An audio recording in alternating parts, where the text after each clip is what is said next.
and all this rubbish and all this talk about, well, he will go at some point because he's bigger than Aston Villa and Aston Villa are just a stepping stone to him. You don't get it. This idea that he will jump ship at the first sight of a big club is a joke.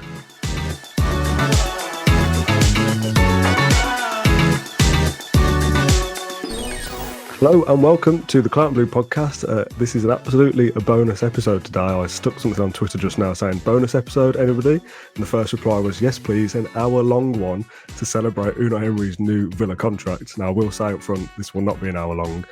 Tuesdays are my day off and I've got a 1-year-old vying for my attention. So we're going to do 10-15 minutes or so just of pure vibes, John, of what's happened this afternoon.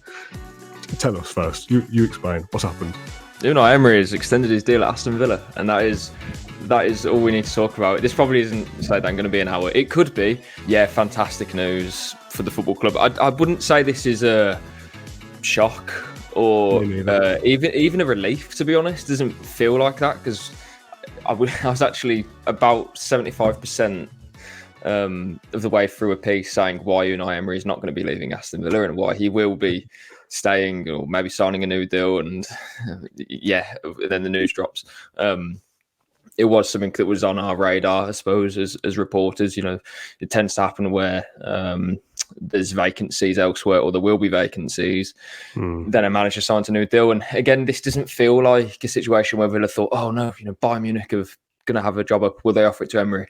I don't think they're actually concerned about that. I think it's just this is probably the right time to extend his deal. And as David Ornstein kind of broke the news, he also mentions in his piece that Villa will sit down with Emery again in the summer to extend again. So potentially this is maybe a warning to other clubs of he's staying, don't bother. And then in the summer, we're going to give you more years. We'll see how it plays out in the coming weeks. But this is kind of like the first element of he's not going anywhere, which is what we knew anyway. But this is kind of confirmation before the club even says it themselves, but we know it's true. So yeah, fantastic news for the football club. I was thinking, just as I was setting this up, then I was thinking, usually when we do these sorts of things, it's because a manager's been sacked or there's a negative bit of news. But in the last 18 months, it's mad to think that this is actually for a manager staying. I don't know when the last time that has happened in recent history where a manager has kind of committed his future to the club. I mean, Dean Smith would have signed new deals, I presume. But there was never any worry of him going elsewhere or his future being up in the air. So yeah, brilliant news. Kind of leaves all of those questions to the side, even though, again, for me, I don't think that was ever an issue anyway for fans or, as I say, people inside the club. The use of the phrasing of they will sit down again in the summer to discuss further years is something that feels to me, at least, that is unusual in football. If this is that he signed a new deal till 2027, the existing deal was 2026, so it's technically a year's extension. And as you said, never really worried about him leaving. We were asked on the Q&A yesterday, what do you think about the Bayern Munich interest? Do you think it'll happen? And we were just like, nope. Next question, because I don't ever fear that he was going to leave anyway. Just the 1-year extension should almost be enough, really, to stave away any interest from other clubs anyway. It's basically a reward for, you're brilliant, you're doing very well, here you go, here's more money, however the deals work. The talk in the summer of, we'll sit down again and do another deal, that is pretty uncommon, isn't it? So if it's already to 2027 now, to sit down in the summer is going to be till at least 2028, 29, 2030. Like, how far do you go with this, right? Yeah, and again, I think it's almost like a warning shot to elsewhere. If maybe Villa caught wind of Bayern Munich potentially preparing something or wanting to talk, and again, this doesn't mean that Emery was even entertaining it, and he's not, and he hasn't. But this might just be something that the owners have put into the media. Well, yeah, and them basically saying, don't think about it. It's not happening. He's committed his future again. And he was already on a long contract. This was the most lucrative deal the club have put out. And one of the longer deal, I don't know, managers these days do tend to get longer deals than what they did previously. Like, it's not the same, but Darren Moore didn't get like a 7-year deal or something at Port Vale. Just coming to my mind. But Villa's deal for Emery was very long in itself. So this just kind of adds more barriers, I suppose, to teams who, again, if they are interested, then try your luck. You're not gonna get anywhere with it. We've gone through it before. His son's playing for the 21s. The club that he part owns, V Sports are now on board with that, and his brother's the president, etc. Where else do you go with it? He has ultimate power in the decision making. He was the one who wanted Emery. He was the one who wanted Damian. You just cannot get this elsewhere at any other club. And for Emery to step up, is stepping up to the elite clubs in the world, and those clubs are not going to bring on all of his staff, even though it would work for them probably.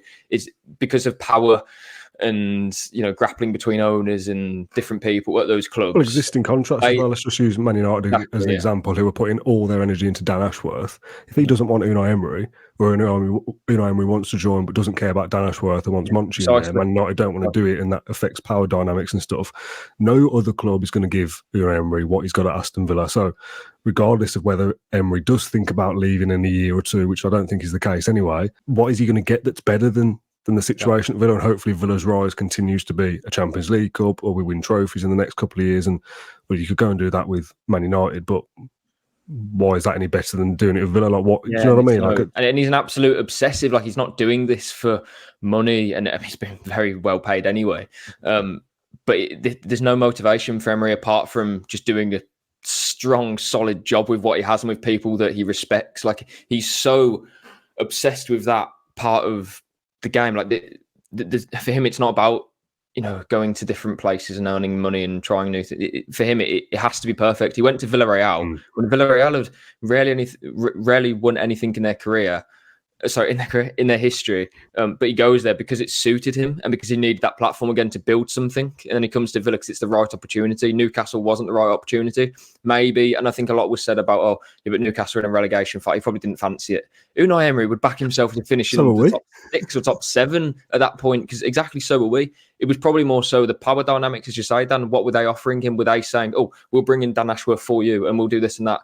As you say, literally in that example, well, that probably doesn't suit Unai Emery. He probably wants to work with someone that he knows and someone that he trusts and someone that, he has picked himself because he knows that he's that caliber of manager, that he deserves that, and he can. That's how he works best, and he's proven that at Villa now. So it's a marriage made in heaven. It's one part of me wants to say Villa are lucky to have him, but then again, they've given him everything. So. It works both ways, and there are very few managers, if any, like Unai Emery, as I say, that are so invested, have so much experience, and know what they want, and that can actually get it as well. If, for example, Amorim at Sporting, there was obviously an interest from Villa, as a backup option, should we say. Amorim was interested in Villa as well, but would Villa have given him everything? Would they have given him the keys like they've given Emery the keys? I doubt it, because he was inexperienced. But Emery's proven everything, and he's proven it again at Villa. So. It's to say phenomenal news for the club, because now we know that we'll be competing in Europe for the next years to come. Like, that doesn't, we're not jinxing it or being silly to say. He's done it 16 years in a row. What we've done this season's been nothing short of remarkable, with European competition as well. So next season, I'm expecting us to be competing around the top 6, whatever it may be, even with Champions League. That will then happen year on year on year. That's the plan. So, with Unai Emery, it just allows us to access everything that we want to be as a football club. And for years to come, hopefully. Recency bias is not the right phrase, but it's all I can think of as right now, because it feels, it's all happening now. We're in the moment of it. But the relationship between Unai Emery, the manager, the man, and the football club, the board, the hierarchy, the fans as well, the players, what he's building here at Aston Villa feels like a unique thing. Like, I can't think off the top of my head of many other managers that have got that much power and that much control, are on the verge of some kind of success, whatever your definition of success is, and that absolutely is adored by this fan base. Like, again, you may go to Liverpool, let's say, after Klopp. Are the Liverpool fans going to get on board with Unai Emery as much as the Villa fans have? Yes, maybe they do, but do you know what I mean? Like, everything feels like this perfect 10 out of 10 situation that it's a massive gamble, I think, for Emery to go anywhere else until he's exhausted all of his options at Aston Villa. Like, when we've won 10 Premier Leagues in a row, maybe he does think it's time for a different challenge. But as of right now, what's going to be better than what he's got at the moment? Yeah, and he's had the experience with Arsenal that didn't go well, and not just on the pitch, but as a human. No one wants to go through that. You go into a foreign country and you're being abused, verbally abused by fans and all sorts, and they don't understand what you have and who you are and what you can bring to the club. Again, I've put something out basically saying that the reasons why he struggled at Arsenal are the reasons why he's succeeding at Aston Villa, and that kind of, when I thought of that, I thought, well, that's probably about right, John. So that was my, to kind of make it short and sweet. So it's we know how important he is to the club, but Aston Villa are also important to him. It's just say, Dan, if he went elsewhere, he wouldn't be stranded because the guy's won plenty of stuff before he came to Aston Villa. But he knows what an opportunity he has now. I think even he's probably succeeded more so than what he thought he might have done in the 18 months. And we can actually win silverware in a few weeks. We can finish in the top 4 in a few weeks. So, we haven't done anything yet, but the rate in which we've developed and progressed, it's mad. Like, we're the 4th best team in England. Whether we finish 4th or not this season, I know that sounds crazy, but we know that we are. We are.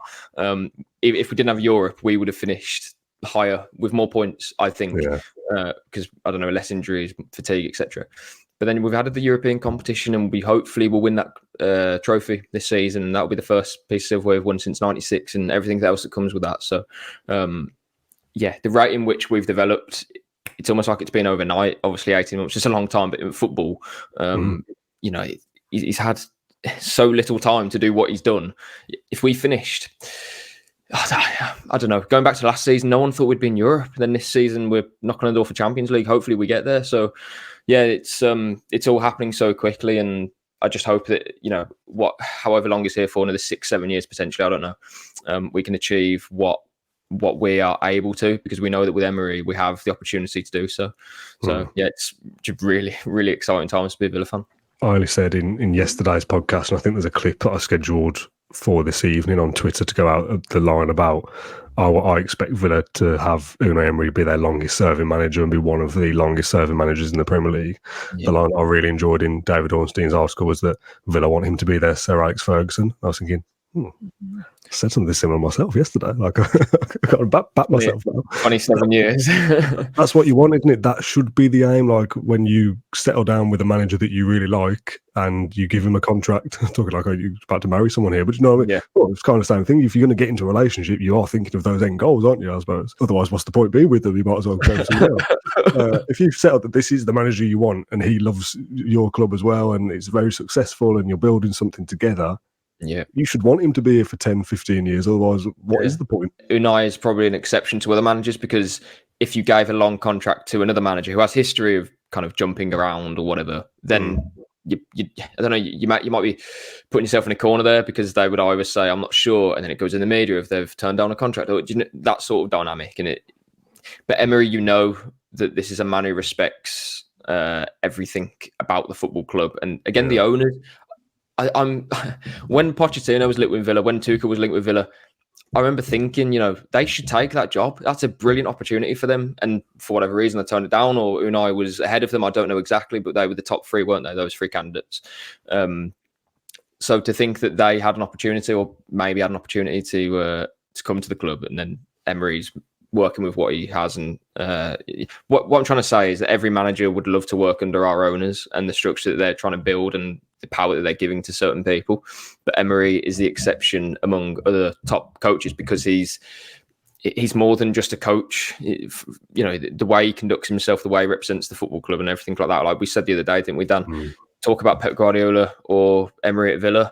I really don't care for Guardiola. I care that Emery is our manager, because he's the one that's just done it. He deserves all of our love. He deserves all of the respect possible. So I'm not thinking about anything otherwise than Emery is the best thing to happen to Aston Villa.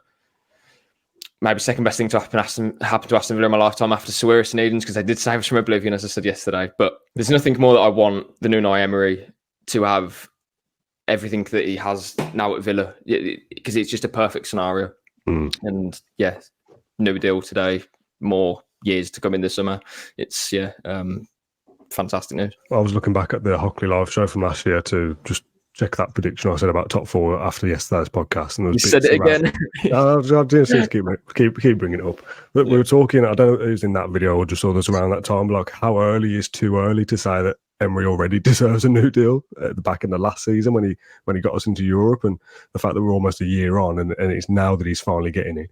We've all kind of felt for a long time like, this guy is special. Like, just give him the deal now. Like, give him the lifetime contract is what you'll see on Twitter after a win and stuff. So the fact that it's taken to 18 months of success for him to finally get increased terms is like, well, we were all kind of asking for this 12 months ago, because we know what we've got here. So we don't want anyone coming to mess with it, basically. No, for sure. And again, I think what I've said there about the whole, I think they've done this at a very specific time. it's a strange thing, strange situation to say. Right, he's going to extend, or he has extended his contract, and we're going to give him more terms, basically in a few weeks. And again, I don't think it's a surprise that it's come because of stuff elsewhere. Not again that the club were worried or concerned or anything like that, but just to stop the kind of the media element of it, where he's going to be asked in press conferences, he's going to be batting it away, but it doesn't stop fans reacting to certain information coming out of Germany that might be false, might be correct, whatever it may be. But it ends it. And now Villa can focus on Chelsea, and they can focus on Olympiacos. They can focus on hopefully a final, hopefully getting top 4. That's the key stuff. Not about Unai's future. That, as I say, we all knew was safe anyway, but it just stops the conversations because that's what happens when you're not a big 6 club. Everyone wants to kind of strip you of all your assets, and Suarez and Eden's they're well aware of that. So, and again, just on that, Emery always speaks about players if they're signing new deals. He always says, we'll wait to the end of the season, or we wait for a certain point. We're fully focused on the job in hand. He probably doesn't want to have a big furore about this in his next press conference. He wants the full focus on Chelsea. As I say, I just think the owners probably said to him, look, we're going to put this out and you sign a new deal now till for a year or whatever, just so we can end that, put it to a stop. Go back to Bodymore, do your training, and then in the summer we'll talk again about, I don't know, pay or conditions, clauses, etc. So yeah, I think that's probably how it breaks down. I don't know all of that for sure, but I think that would make sense.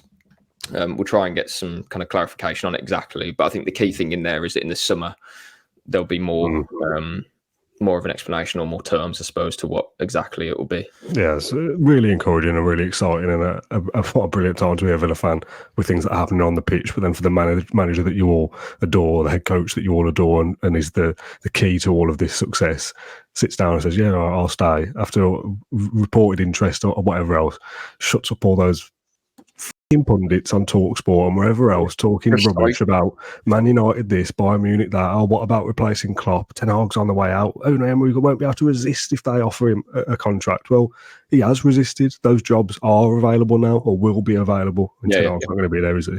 Bayern Munich, Klopp's leaving. There are going to be opportunities that a manager like Unai Emery will be offered or would be offered, and he could easily have said, right, well, I'm doing really well here, but I could go elsewhere because there will be offers for me. And all this rubbish and all this talk about, well, he will go at some point because he's bigger than Aston Villa and Aston Villa are just a stepping stone to him. You don't get it. People that are suggesting that, you do not get it. And we're preaching to the choir here. Everyone watching this who is a Villa fan will be fully aware of that. If any non-Villa fan has stumbled upon this going, surely Unai Emery is bigger than Aston Villa and will leave at some point. Yeah, he might be Liverpool manager in 5 years' time. I don't want this podcast to come back to bite me in a couple of years' time if he does end up somewhere else. But as of right now, there are jobs available there for Emery, and this is effectively turning them down in favour of Aston Villa. So put some respect towards Unai Emery, who is a very respectful man anyway. This idea that he would jump ship at the first sight of a big club is a joke. Well, I've said this before in a different way. Sorry about that. There are a few clubs who can go from the Championship to the Champions League in 5 years, or there are a few clubs who can go from the Championship to sustain themselves as a mid-table club in 5 years. Villa are a huge club just because they're not part of the big 6 revenue teams who have been allowed to do it. Villa weren't part of that group because they were relegated, because they were poorly owned by Randy Lerner previously. This is now their opportunity to, as I've said before, they want to become part of the Great 8. You've got Newcastle who are state-backed. Villa are now, they're automatically going to be there for the foreseeable, right? But Villa need to make sure they're there as well. And Emery is doing it on the pitch, off the pitch. We need to increase revenues, etc. But on being good on the pitch helps it. Champions League, etc. Playing in Europe, whatever form. But there are a few clubs that can attract Emery. There are a few clubs that can get to where we've got to, even without Emery at the position we were. I know Gerrard was the wrong decision, but we had huge plans anyway. We know how ambitious the owners were. We know how much money they were putting into the club. They're not going to do that to just any team. It's because it's Aston Villa and they're a massive name in English football, in world football. And Unai Emery knows that. The players know that. Sorry. Emery spoke a few months ago about every time he drives into the training ground, he sees the European Cup. What other motivation do you need as a manager, knowing that you can get there? He was in the semi-final of the Champions League a few years ago with Villarreal. No disrespect to Villarreal, but that must be the first time or one of the few times I've actually played in the top tier of European competition, let alone get to the semi-final. They beat Bayern Munich, they beat Juventus. Yeah, I kind of echo what you just said there, Dan, without the expletive. I would have to bleep those out, obviously, but I'm very passionate about this situation. We are going to have to call it a day there because I've got responsibilities to go and deal with. Like Unai Emery, been offered my deal. I've done the podcast. I've got other things to do, John. I've got to crack on. So thank you everyone for watching this bonus podcast or listening. We appreciate you as always. How can we not jump on and talk about it? Thank you very much to everybody. Thank you to Nassef and Wes for giving Unai a new deal to give us this podcast to even do in the first place. And we will see you all on the Claret podcast again very soon. Bye bye, everyone.